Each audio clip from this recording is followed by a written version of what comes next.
সারা রাত্র কবিরা গুনাহ করছো, মাও জানে না, বাবাও জানে না, কে জানেন? মোবাইল চালাইয়া চেহারা নষ্ট করে ফেলেছো, যত মেডিসিন লাগাও কোনোদিন আর ভালো হবে না। ও যুবক, মোবাইলের কারণে তোমার চরিত্র শেষ, তোমার আমল আখলাক সব শেষ। এখনো তওবার সুযোগ আছে। আমার আল্লাহ ডাকতেছেন, তওবার দরজায় ফিরে আসো, আল্লাহর কাছে চোখের পানি ছেড়ে তওবা করে নাও। তবে শুনতে বলছি, হেদায়েতের মালিক আল্লাহ।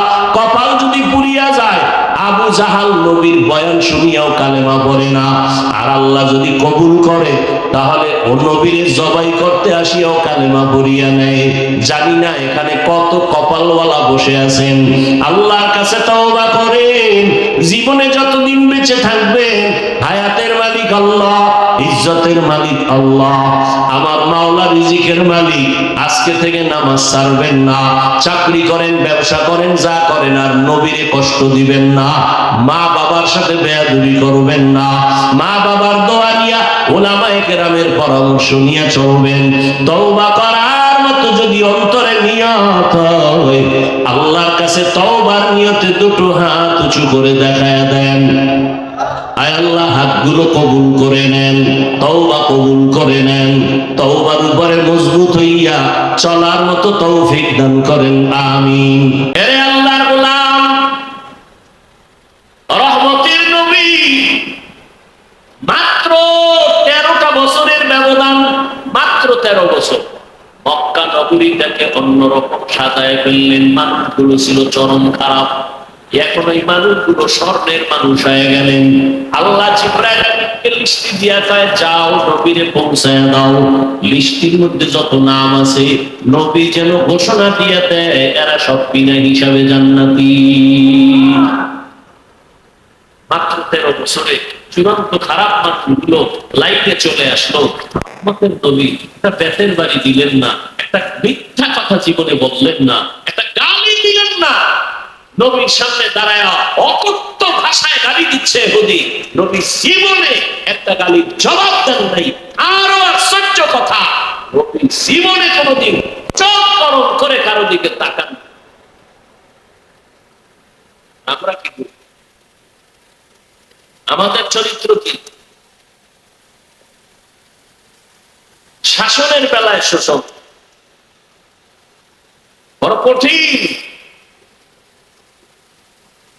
ছাত্র অন্যায় করবে, শাসন করবে, শোষণ করা যাবে না, হারাম। সন্তানকে শাসন করবেন, মা বাবার শোষণ করা যাবে না, জুলুম করা যাবে না। অন্যায় করছে একটা এমন যে ধমক দিলে শেষ। আপনি যদি সেখানে ধমক দিতে যায় 2 দেন, তাহলে একটা দেওয়া ইনসাফ, 2টা দেওয়া জুলুম, বিচার হবে আল্লাহর আদালতে। এরপরও সাবধান যে চেহারায় কোনো আঘাত করবে না, হারাম। কোনদিন কখনো 1 সেকেন্ডের জন্য কারো চেহারায় আঘাত করা হারাম, জায়েজ নাই, সম্পূর্ণ হারাম। চেহারায় আঘাত করা, যত বড় জুলুম করুক আর অপরাধ করুক, চেহারায় আঘাত করা হারাম। কেউ স্বামী সাহেবরা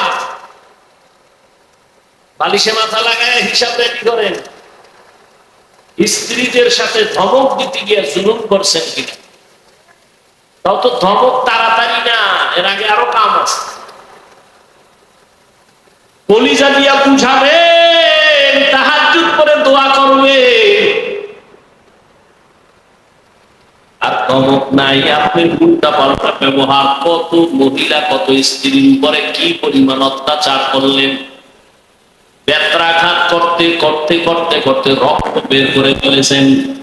আল্লাহ হেদায়েত দান করুন, মাফ করে দিন।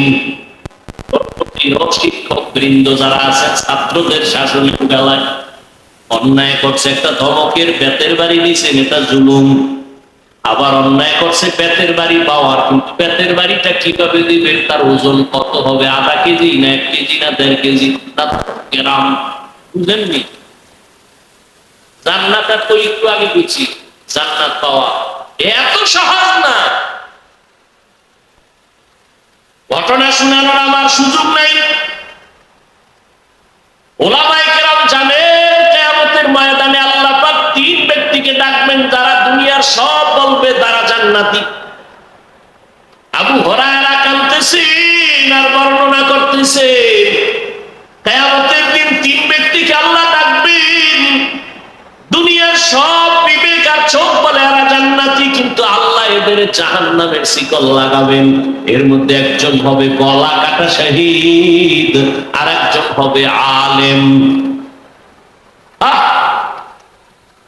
দুনিয়ার মানুষ আমাদের কত সম্মান করতেছে, বুড়া বুড়া মানুষ আইসা পানির বোতল নিয়ে কয় হুজুর একটু পানিতে দম করে দেন, আমার ঘরে অসুস্থ রোগী অনেক অসুস্থ। কতটা ভক্তি নিয়ে আসছে আমার কাছে দোয়ার জন্য। এই লোকটা যদি জানে আমি নামাজটা ঠিক মতো করি, জীবনে পানি ভরা নিবে।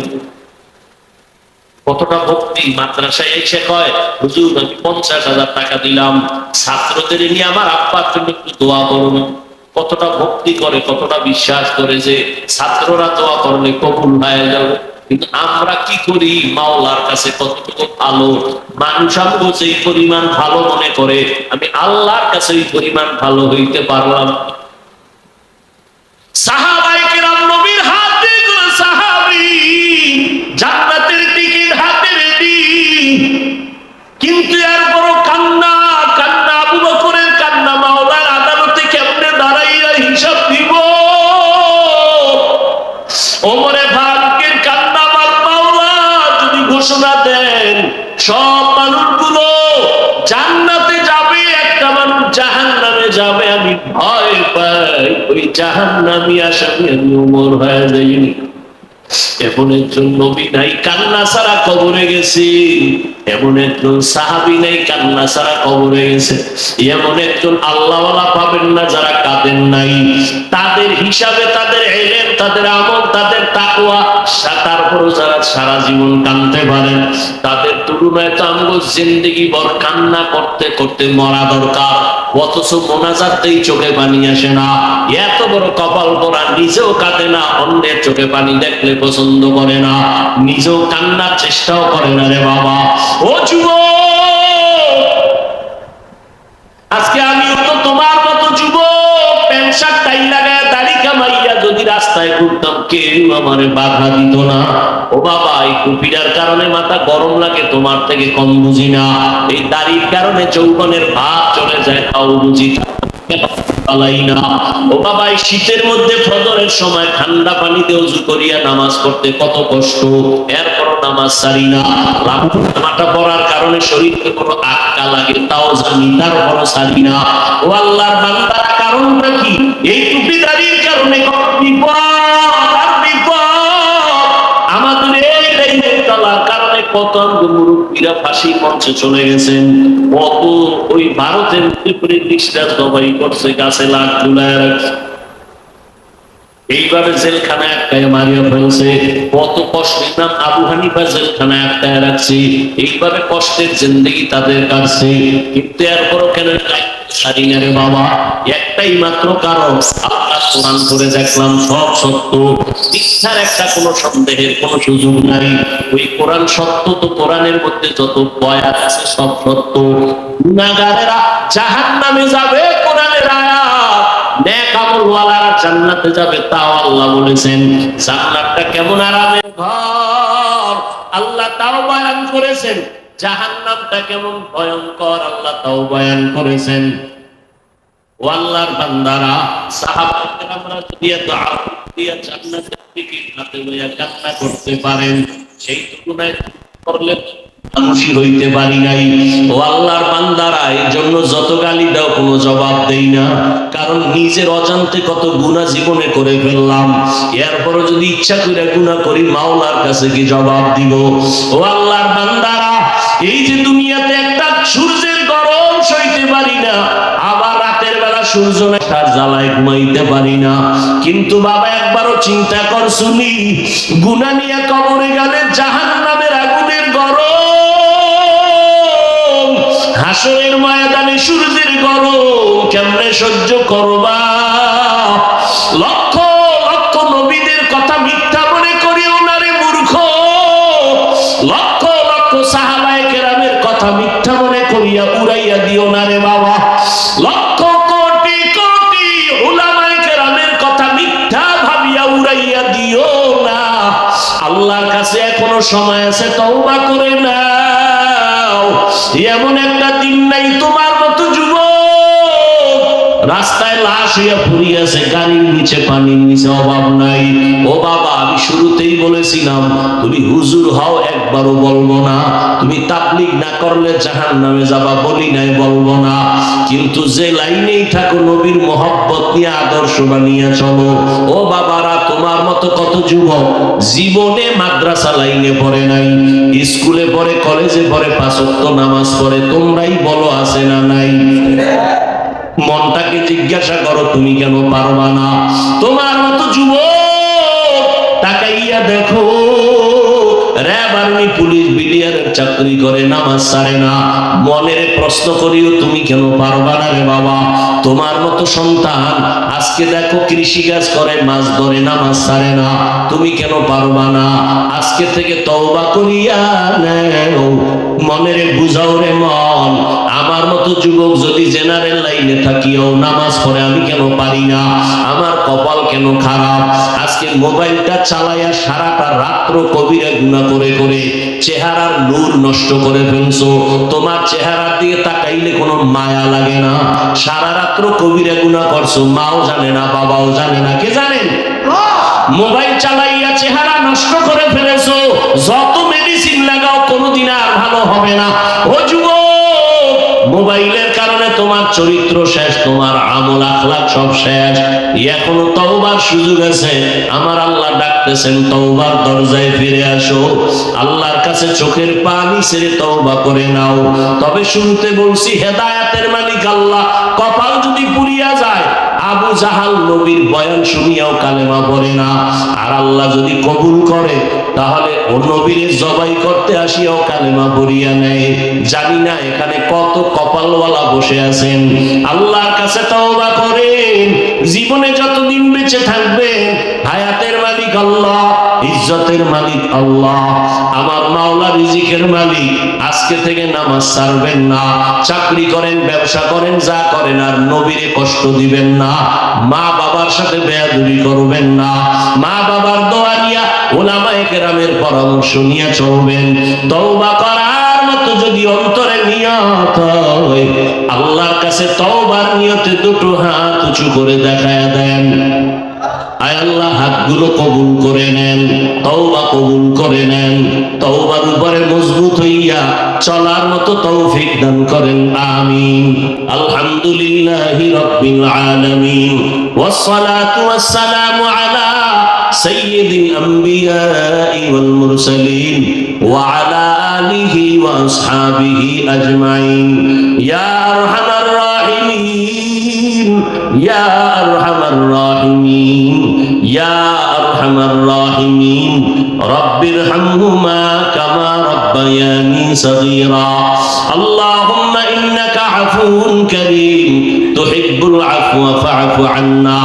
আল্লাহুম্মা ইন্না নাসআলুকা রিযাকা ওয়াল জান্নাহ ওয়া নাউযু বিকা মিন সাখাতিকা ওয়ান নার। ও দয়ার মালিক, কুদরতের নজর দিয়ে দেখেন এই ময়দানে কত উলামায়ে কেরাম, কত মুরব্বী, কত হাজী সাহেব, কত ব্যবসায়ী, চাকরিজীবী, পর্দার আড়ালে মা বোনেরা, আমার যুবক, আমার ছাত্র ভাই। আয় আল্লাহ, মেহেরবানি করে আমাদের সবাইকে আপনি মাফ করিয়া দেন।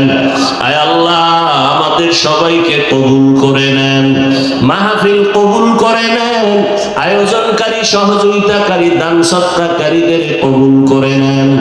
আয় আল্লাহ, মাহফিলের বরকত এলাকায় শান্তি দান করেন, মাদ্রাসা কবুল করে নেন, মসজিদ কবুল করে নেন, অন্যান্য শিক্ষা প্রতিষ্ঠান নবীর আদর্শে কবুল করে নেন। যারা লেখাপড়া করে পরীক্ষার্থী কামিয়াবি দান করেন, সারা দুনিয়াবাসীকে মাফ করে দেন, ফিলিস্তিনের মুসলমানদের উপরে রহমত নাজিল করেন, ইসরায়েলের জালেমদের জুলুম থেকে হেফাজত করেন, বাংলাদেশ শান্তির দেশ বানায় দেন। আয় আল্লাহ, মা বোনদের আবেদা বানায় দেন, ঘরে ঘরে সুন্নতের বাতি জ্বালায় দেন। আয় আল্লাহ, সবার কামাই রুজিতে হালাল ভাবে বরকত বাড়ায় দেন, দিলের নেক আশা পূরণ করে দেন। আয় আল্লাহ, যারা যেই লাইনে আছে নবীর তরিকা অনুযায়ী চলার তৌফিক দান করেন। নবীজির রওজা মোবারক বাইতুল্লাহ জিয়ারতের ব্যবস্থা করে দেন। আয় আল্লাহ, পরস্পরে হিংসা দূর করে মোহাব্বত বাড়ায় দেন। চলার পথে ইজ্জতের সাথে হেফাজত করেন। আয় আল্লাহ, আমাদের মুরব্বী যাদের মা নাই বাবাও নাই, অন্ধকার কবরে যারা আছে জান্নাত বানায় দেন। যারা বেঁচে আছেন হায়াত বাড়ায় দেন। অসুস্থ যারা সুস্থ করে দেন আল্লাহ। দিলের ন্যাক আশা পূরণ করে দেন। আয় আল্লাহ, উলামায়ে আহলে হকের বিজয় দান করেন, বাতিলের মোকাবেলায় বিজয় দান করেন। আয় আল্লাহ, মিথ্যা মামলায় যারা জড়িত কুদরতের দ্বারা মুক্তির ব্যবস্থা করে দেন। কুদরতের দ্বারা মুক্তির ব্যবস্থা করে দেন। উম্মতের অন্তরে মোহাব্বত বাড়ায় দেন। আয় আল্লাহ, ঈমান আমলের শক্তি বাড়ায় দেন। আয় আল্লাহ, জাহিরি বাতিনি দুশমন থেকে হেফাজত করেন। চলার পথে ইজ্জতের সাথে হেফাজত করেন। নবীজির মোহাব্বতে উলামায়ে কেরামদের আয়োজনকে কবুল করে নেন। ইত্তেহাদ ইত্তেফাকের সাথে খেদমতের আঞ্জাম দেওয়ার সবাইকে তৌফিক দান করেন। কিয়ামত পর্যন্ত আহলে হকের ব্যানারে এই খেদমতকে কায়েম রাখেন। আয় আল্লাহ, নবীজির মোহাব্বতে আমাদের দোয়া কবুল করে নেন। ওলামা তোলাবা উম্মতের অন্তরে মোহাব্বত বাড়ায় দেন। আমার কলিজার যুবকগুলো দিনদার বানায় দেন। মোবাইলের গুনাহের থেকে হেফাজত করেন। মোবাইলের গুনাহের থেকে হেফাজত করেন। মোবাইলের গুনাহের থেকে হেফাজত করেন। আয় আল্লাহ, সমস্ত মুসিবত থেকে হেফাজত করেন। নবীজির মোহাব্বতে আমাদের দোয়া কবুল করে নেন। সাল্লাল্লাহু তাআলা আলা খাইরি খালকিহি মুহাম্মাদ ওয়া আলা আলিহি ওয়া আসহাবিহি আজমাইন। আমিন আমিন আমিন বিরহমাতিকা ইয়া আরহামার রাহিমিন।